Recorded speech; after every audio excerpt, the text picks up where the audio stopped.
और फिर क्या होता है, टीचर उससे छीनता रहता है और वो कहता है ना जी बस एक अक्षर और लिख लेने दो। तो ये छीना झपटी कहाँ हुई? ये छीना झपटी वहां हुई कि जिस समय जो करने का काम था उस समय हमने वो नहीं किया, और किस समय क्या करने का काम था। इस मंत्र को बहुत लंबा मैं नहीं समझाऊंगा, लेकिन इसमें बस यही बात मैं समझाऊंगा कि किस समय क्या करने का काम है। तो इसी में 3 बातें स्वामी दयानंद सरस्वती लिखते हैं कि वर्तमान समय में ऐसी बुद्धि को करें कि जैसी शरीर छूटते समय होती है, जैसी शरीर छूटते समय होती है वैसी बुद्धि किस समय में करें? अभी करें, ताकि शरीर छूटते समय आपसे छीना झपटी ना हो। और परमेश्वर की आज्ञा का पालन, उपासना और अपने सामर्थ्य को बढ़ाया करें। क्या करने हैं जी? 3 काम। परमेश्वर की आज्ञा का पालन, उपासना अर्थात उसकी स्तुति, उसका गुणगान, और अपने सामर्थ्य को बढ़ाते जाएं।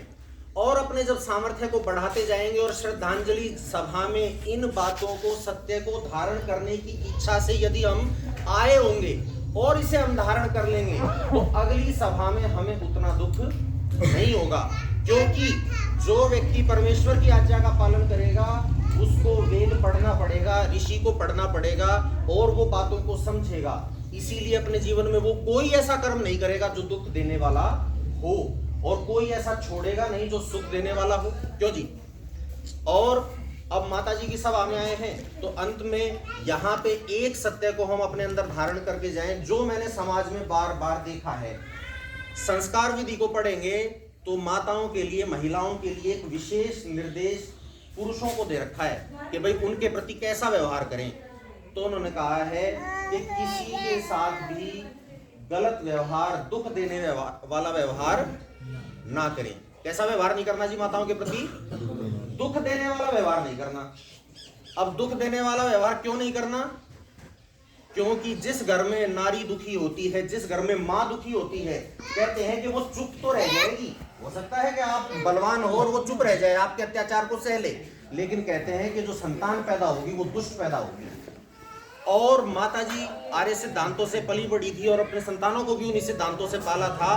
तो इसीलिए हम इन सिद्धांतों को अपने अंदर धारण करके जाएं कि मैं अपने जीवन में, चाहे मेरी पत्नी हो, चाहे मेरी बेटी हो, चाहे मेरी माँ हो, चाहे मेरी बहन हो, मैं किसी को भी दुख नहीं दूंगा।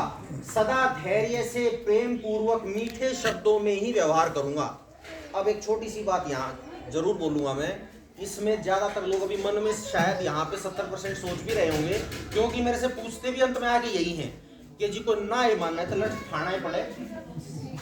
जब कोई ना ये मानना है, जब हमारी मानती ही नहीं, हमारे अनुसार चलती ही नहीं, तो लट उठाना ही पड़े। तो वहां पे एक बात बताओ, जब सारी आपकी मान लेगी तो फिर तो लट क्या नाम का उठाओगे?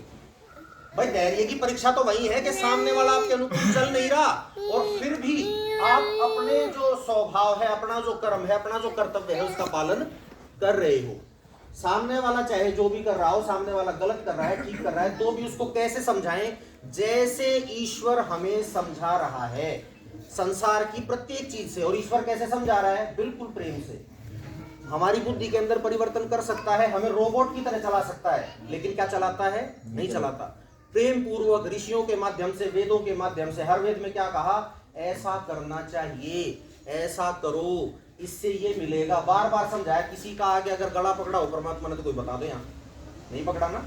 ठीक वैसे ही हमें भी यहाँ संकल्प लेना चाहिए कि माताओं के प्रति वही व्यवहार करें जैसा ईश्वर हमारे प्रति कर रहा है, और वो कैसा? संस्कार विधि के अनुसार, अर्थात उनसे प्रेम पूर्वक ही व्यवहार करना है। जब वो प्रेम पूर्वक व्यवहार आप करेंगे, उनको पूरी जैसी ईश्वर की आज्ञा है वैसा करेंगे, तो आपके घर में उत्तम संतान पैदा होगी और आप अपने जीवन में वे सब कर्म कर पाएंगे जिससे आप विशेष सुखी हो सकें। और जब कोई आपके बीच से जाएगा, उसके प्रति जो व्यवहार आपको करना था जिस समय कर दिया, तो बाद में आपसे छीना झपटी नहीं होगी, आपको फिर उस बात का दुख नहीं होगा, आपके मन में संतुष्टि होगी कि मेरे को अपनी माँ के प्रति जो कर्तव्य करने थे मैंने पूरे किए। और अब वो चली गई। उन्होंने जैसे आचार्य जी ने बताया था कि जब कपड़े बदलते कोई दुखी थोड़ी होता है। मेरा ये कपड़ा फट जाए और मेरे को कपड़ा दूसरा बदलना पड़े तो मैं दुखी थोड़ी, खुश होता हूँ। तो ठीक ऐसे ही माता जी वृद्धा थी, शरीर में कमजोरियां आ गई थी और कपड़ा बदला है तो उसमें दुखी नहीं होगा, लेकिन कब? जब आज कर्तव्यों का पालन करेंगे। इसीलिए आंख बंद करें, परमात्मा की ओर अपने ध्यान को लेकर के जाएं और प्रार्थना करें कि हे प्रभु, आप ही बुद्धि शक्ति सामर्थ्य को देने वाले पिता माँ हो। मैं बार बार ऐसे ऐसे उत्तम संकल्प तो ले लेता हूं, लेकिन उनको निभा नहीं पाता हूं, क्योंकि संकल्पों के संकल्प करवाने वाले भी आप हो और उनकी रक्षा करने वाले भी आप हो। तो आप मुझे ऐसी बुद्धि, इतनी शक्ति, इतना सामर्थ्य प्रदान करें कि माता लाल कौर जी की श्रद्धांजलि सभा में जो बात मैंने सुनी और उनमें से जितनी मुझे समझ में आ गई, उसको मैं इसी समय में अपने जीवन में उतार सकूं। ऐसी एक बार आंख बंद करेंगे और परमात्मा से प्रार्थना करेंगे। आंखें बंद और संकल्पित हों, संस्कारित हों कि माता जी के प्रति ये संकल्प हम लेके जा रहे हैं, यही उनके प्रति सच्ची श्रद्धांजलि होगी।